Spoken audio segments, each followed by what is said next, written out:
They will. And away we go. I'm not going to sweat it. Yeah. Don't sweat the small stuff.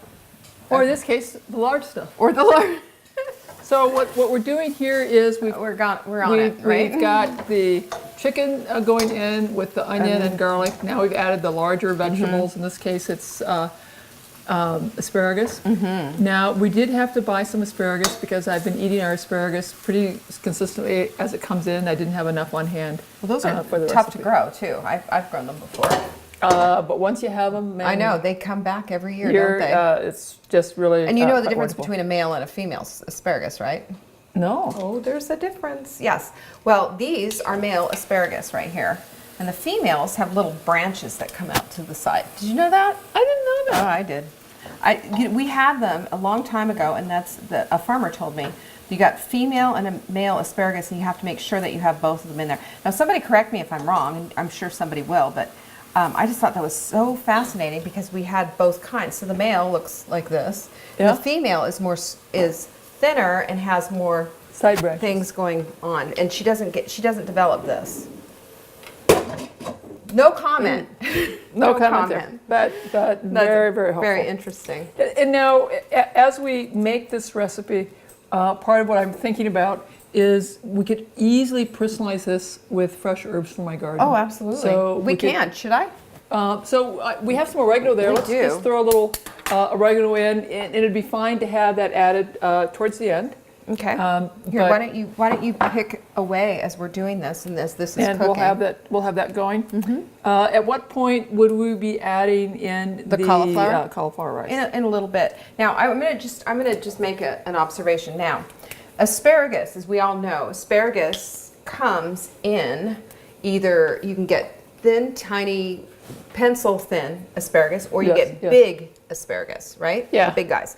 Now, when you find guys that are this big like this, I would personally steam those first, blanch them, and chop them and put them in. The other tiny ones that you find, the spring ones that are available right now, don't need to do that at all. Or you can say, you know what? I'm tired. I don't want asparagus. I don't want asparagus. I don't mind having some variation in the crunchiness of the vegetables. It really depends on how much time you have. Exactly. How much you're willing to devote to this. Exactly. And how flexible your family is. Yep. And this is such a great and easy recipe. This is something too that you can also have. If you had to, you could throw in a bag of frozen broccoli. Organic frozen broccoli. Organic. Yeah. Okay. So, go ahead, throw it in there. We're getting there. Okay. And I think it's time to add the cauli rice, to be honest. Let's get the cauli rice in. And we had made the cauli rice a few minutes earlier in the food processor. Again, we could use broccoli rice. Any kind of rice. Any kind of turnips in here. And so we'll just dump those in now. That's all we do. And then it'll finish cooking. So how much does it say? Like, isn't it 2 cups? Well, it doesn't really says. Like 1 head cauliflower chopped. Oh, 2 heads. 2 large heads, it says. 2 hearts, or but just I cut that. Okay. I cut that in half. What I think we could probably do is let's put do about half of this. Yeah. Because we'll have more food than what we can possibly eat. And we might as well save. Yeah, save this for another meal. meal. Yeah, that'll be enough. Don't you think? The other comment I want to have to all of you is that as we are cooking these skillet meals, you'll see but you're not using a skillet, you're using a stock pot.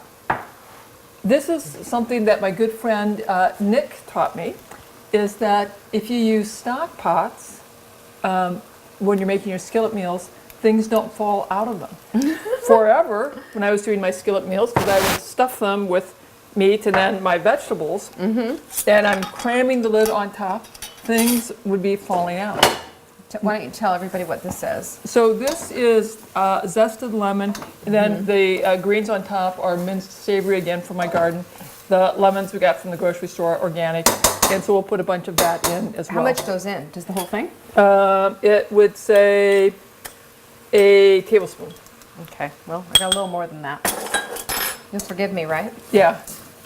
Okay. So basically, at this point, I would put this down And do we need to add any water to this? in any way? It's making its own juice. It's making its own juice. But I'd cover it and just let it do its thing for a little bit.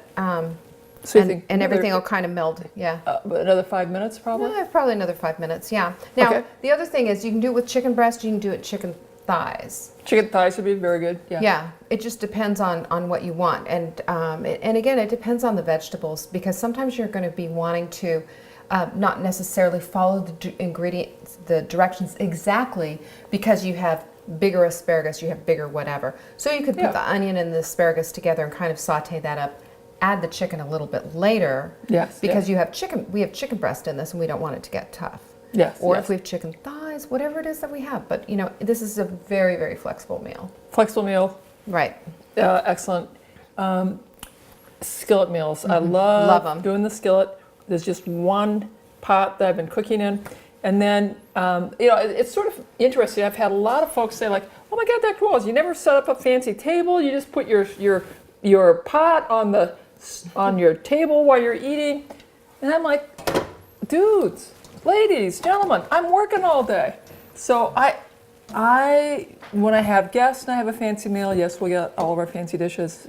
When it's just my family, and sometimes skillets happen. Skillets happen. We put the skillet on the table, because then we can refill our plates much more comfortably. Okay, I'm trying to get you a little tasty. Oh, It's hot. It's hot. It's hot. And it came from a hot spot. Flavor's good though, right? very good. The lemon's wonderful. I love that.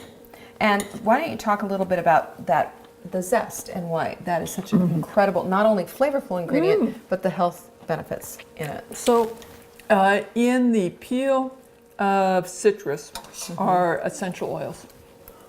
Naringan, limonene, and then I can't remember what the essential oil in lime is.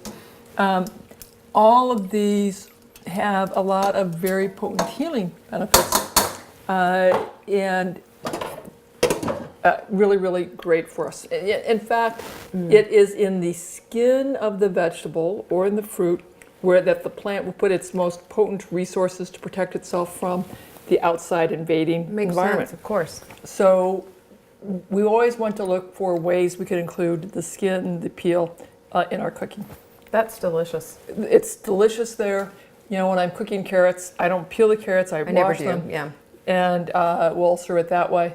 Radish is the same thing. We want to have that peeling, because that's where the most potent antioxidants are. Absolutely. And I see I'm having my reading glasses on because I've been reading the recipes. That's right. But we've been doing a great job We've with been them, doing a so great they're wonderful. All right, so there you go. That is we have the chicken asparagus fried rice. And should we talk a little bit about how to plate up a beautiful meal? Oh, let's do that. And as a matter of fact, why don't we plate one up right now? And as a matter of fact, I had a big spoon here. I can get another one. Let me get this. Here you go. Okay. And I'm sure there's one in here. Yep. There is. Right there. Exactly. This is the one I was looking for. That is my great grandmother's silver. I love it. It's beautiful. Okay, so I am, first of all, partial to nice white plates. I also like the fact all plates, even though this one doesn't have one, there's a rim involved here, see? So I like to make sure everything stays in the middle. And you want the visual. Now this is a tough one because we've got chicken and we've got broccoli. Thank God we've got the asparagus in there, right? Yeah. I'm just looking for more Uniform. pieces. But just to see how it has its own, we didn't have to add one bit of right, it made its own water. sauce, which is phenomenal. I was just thinking about that pesto that we made. Oh, same thing, A huh? little drizzle drizzle over of the that top. across would just be spectacular. So I just want you to see how lovely this is with all these flavors. It's all in the middle like this, and it's visually appealing. Visually appealing. We eat first with our eyes. So, so if we don't have an appealing looking plate, people are going to be less likely to say, they'll look at it and go, ew, I don't want to try that. But So this is delicious looking. It looks delicious, and I'm thinking, okay, so I want to round out this color-wise. So I have a Okay. couple things that I could do. Sure. So that fermented red Oh, cabbage. that red cabbage. That would be a lovely side. Fermented beet kvass. Same, nice same. deep color. That would be a lovely side. I could have chia seed pudding with some frozen, now thawed Bing cherries on top of that. That would get that additional color. You could have some heritage carrot sticks, that deep, That beautiful purple purple and- yes. with orange centers, again, to get some more of that color. Or I could have a green smoothie, greens and a few green grapes blended together, which would be nice Lovely. and sweet. My kids would love that. And so there's lots of ways to round out the meal to get things that you're looking at, say, well, I'm missing color, or I don't quite have the greens. Very easy to add. Absolutely. And summer's coming, and summer tomatoes are just Well, calling just your around name. around the corner. There you go.